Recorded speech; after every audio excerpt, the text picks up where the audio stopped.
Hello, welcome to this tutorial. I'm going to show you how to use the IR in the teaching labs in JB Firth.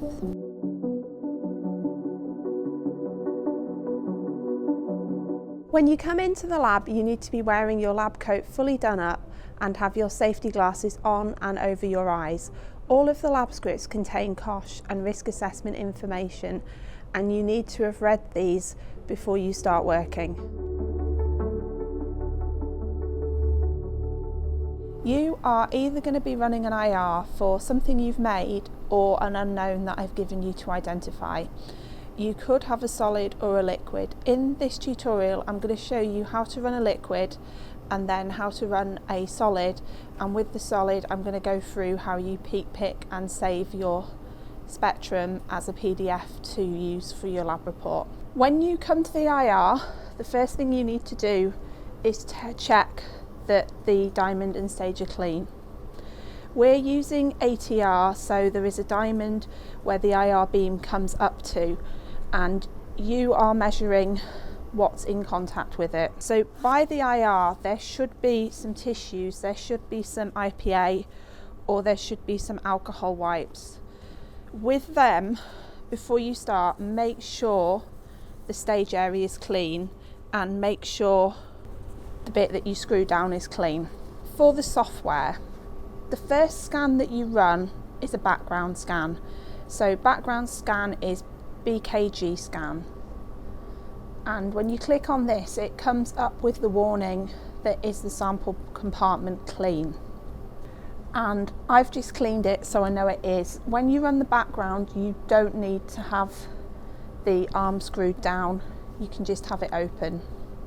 So press OK and your background scan will run. This will look a little bit odd as it's just measuring the air that's in contact with the diamond, and you can see the spectrum as they're running.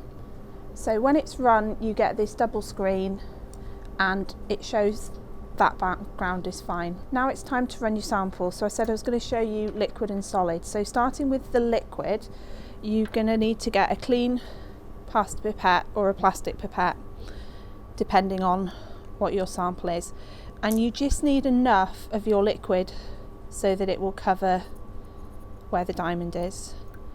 It's a liquid so you don't need to put the arm across.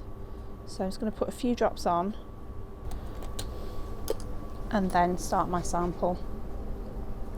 And to run a sample you go to measurement, sample scan, and then it'll start running, and again you can see your sample as it's been running. So your sample is now run and you've got the double spectrum. If this was the one that you were looking at, you would then go into peak picking.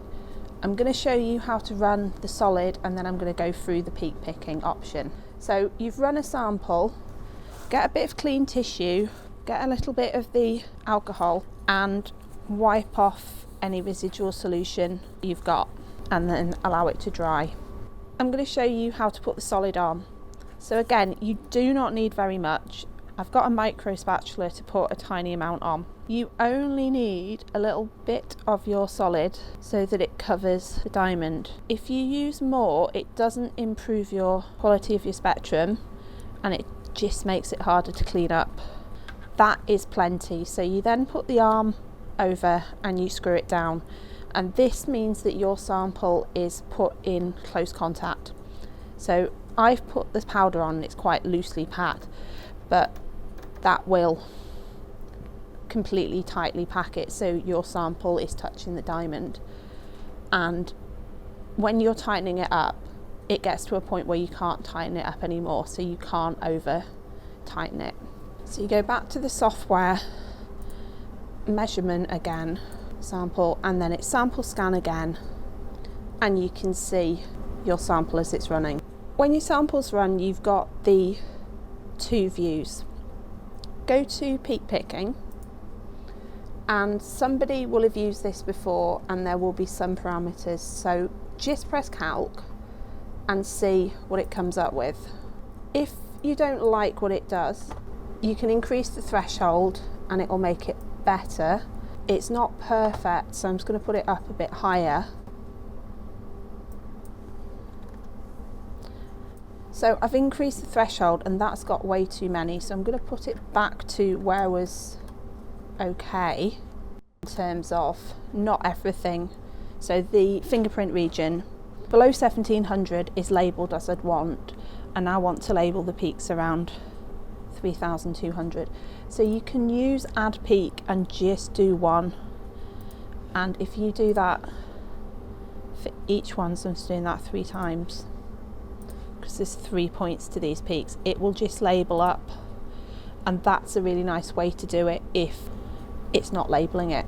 So you press OK, and when you come back to the main screen you can see all of the peaks that you want are labelled to help you identify what it is. You want to save this because you're going to need this for your lab report. So you go to print, you make sure it's saying Microsoft Print PDF, press OK, and it will come to module folders. This is for me sample B, so I'm just calling it B, and check it's saving as a PDF and click save. And if you go to the module folder, you can see the PDF and all of your peaks labelled and the information for them. That's the sample run. That's my 2 samples I've got IR for. I now need to make sure the IR is clean for somebody else. So to do that, I unscrew the arm, move it so it's off, and then I just get a little bit of tissue, put a bit of IPA on and wipe it so that none of my solid's coming off.